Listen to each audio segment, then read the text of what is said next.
നിങ്ങൾക്ക് ഹിതമല്ലാത്തത് പലപ്പോഴും നിങ്ങൾക്ക് നന്മയായി മാറാം. എന്തെന്നാൽ അള്ളാഹു എല്ലാം അറിയുന്നവനാണ്.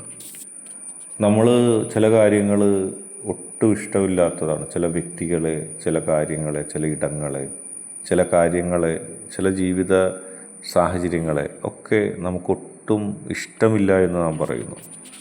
എന്തെന്നറിയില്ല, എൻ്റെ മനസ്സിൽ ഇന്ന വ്യക്തിയോ ഇന്ന സാഹചര്യമോ ഇന്ന കാര്യമോ വേണ്ട, ഞാൻ ഒട്ടും ആഗ്രഹിക്കുന്നില്ല എന്നുള്ള ചിന്തയായിട്ട് ചിലർ വരും. അത് കിട്ടുമെന്ന് കണ്ടാൽ വലിയ വെറുപ്പും സങ്കടവും തോന്നുന്നു. കാരണം നിങ്ങൾക്ക് ഇഷ്ടമില്ലാത്തൊരു കാര്യമാണ്.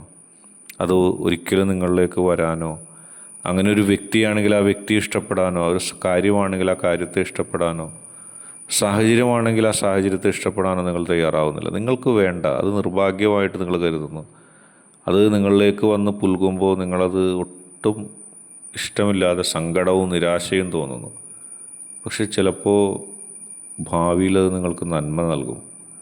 ഭാവിയിലത് നല്ലതായിട്ട് നിങ്ങൾക്ക് മനസ്സിലാക്കാൻ കഴിയുകയും ചെയ്യും. അതുകൊണ്ട് തന്നെ ഒന്നിനെയും പൂർണ്ണമായി തള്ളിക്കളയുകയോ അതോർത്ത് സങ്കടപ്പെടുകയോ വേണ്ട. ചിലപ്പോൾ അതൊക്കെ നിങ്ങൾക്ക് നന്മയായിട്ടാണ് വരുന്നത്. നിങ്ങൾ ആഗ്രഹിച്ച കാര്യം, നിങ്ങൾ ഇഷ്ടപ്പെട്ട വ്യക്തി ചിലപ്പോൾ നിങ്ങൾക്ക് വലിയ ദുരന്തമായിട്ട് മാറിയേക്കാം. അതുകൊണ്ട് തന്നെ എല്ലാം ഈശ്വരനിൽ, എല്ലാം ദൈവത്തിൽ, എല്ലാം അള്ളാഹുവിൽ അർപ്പിക്കുക. അള്ളാഹു എല്ലാം അറിയുന്നവനാണ്. ഈശ്വരൻ എല്ലാം അറിയുകയാണ്. ഈശ്വരൻ നിങ്ങൾക്ക് പറഞ്ഞു തരുന്ന കാര്യങ്ങൾ മാത്രമേ നിങ്ങൾക്കറിയുള്ളൂ. പക്ഷെ അതിൻ്റെയൊക്കെ അപ്പുറത്തേക്ക് എല്ലാം അറിയുന്നവനാണ്. നിങ്ങളുടെ നന്മക്കായി ആ ശക്തി നിങ്ങൾക്ക് നന്മ നൽകും. വിശ്വസിക്കുക. ഈ വീഡിയോ ഇഷ്ടപ്പെട്ടാൽ ലൈക്ക് ചെയ്യുക, ഷെയർ ചെയ്യുക, സബ്സ്ക്രൈബ് ചെയ്യുക.